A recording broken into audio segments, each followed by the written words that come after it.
Hello, everyone, and welcome to our almost second to last video or last video, depending if we decide to actually have a video separately for just going through all the tools that we have as talent management, or whether we decide to have it during our commission call. So we are on the topic of local committee meetings. If you are at this video and you have gone through all the other videos, congratulations. This is the final video with a quiz. So you are almost there.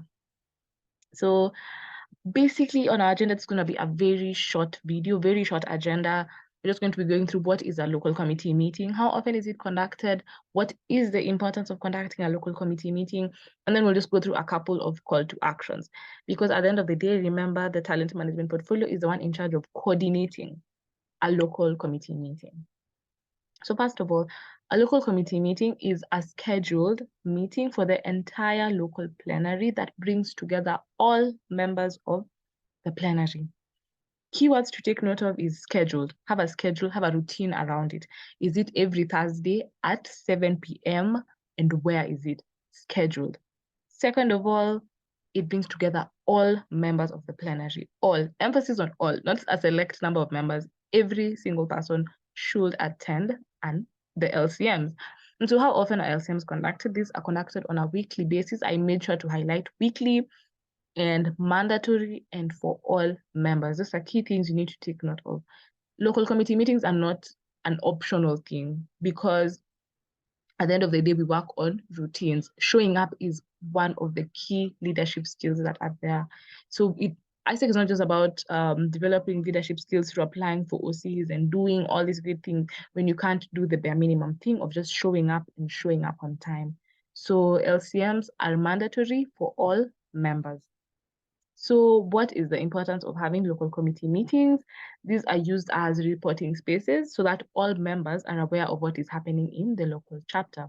For example, if there is a recruitment happening, ensure members are aware about it, right? So that they also, most of the time, the members that we get from ISEC that actually end up staying, this is just something I've heard from people, is people who joined because they had people they knew, members of their family or friends who were part of ISEC, because then they get to see the effect that ISEC has had on you, someone that they knew.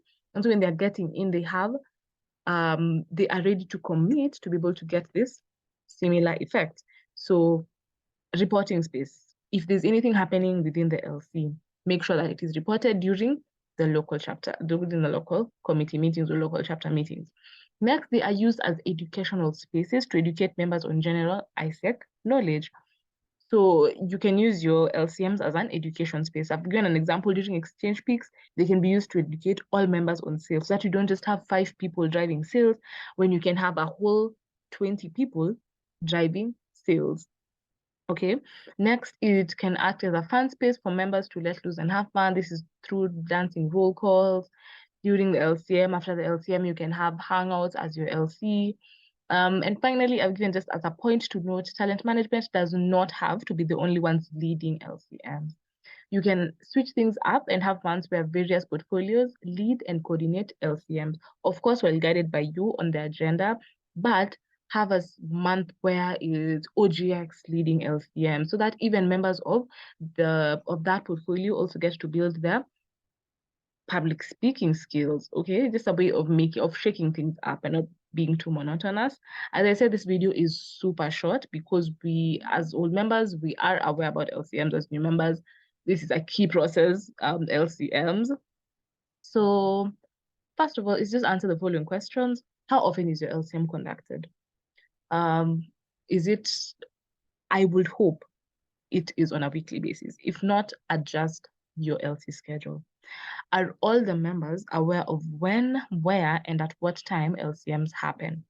Ensure that you have a constant venue, because if a member has to get to maybe it starts at 7 p.m., but a member has to check the group, has to call the VP to ask where LCM is, it gets really tiring. You end up losing quite a number of people because of the moving up and down, right? So find a constant venue. And next, how do you track member attendance of LCMs? Do you have an LCMs tracker? Do team leaders report to the LCPTM on how many members were there? Because remember, LCMs are a key process that is mandatory for all members. So that was it. As I said, it's a super short video. You know the drill. Find the quiz here in the description box and make sure to take it. And I will see you in the next video.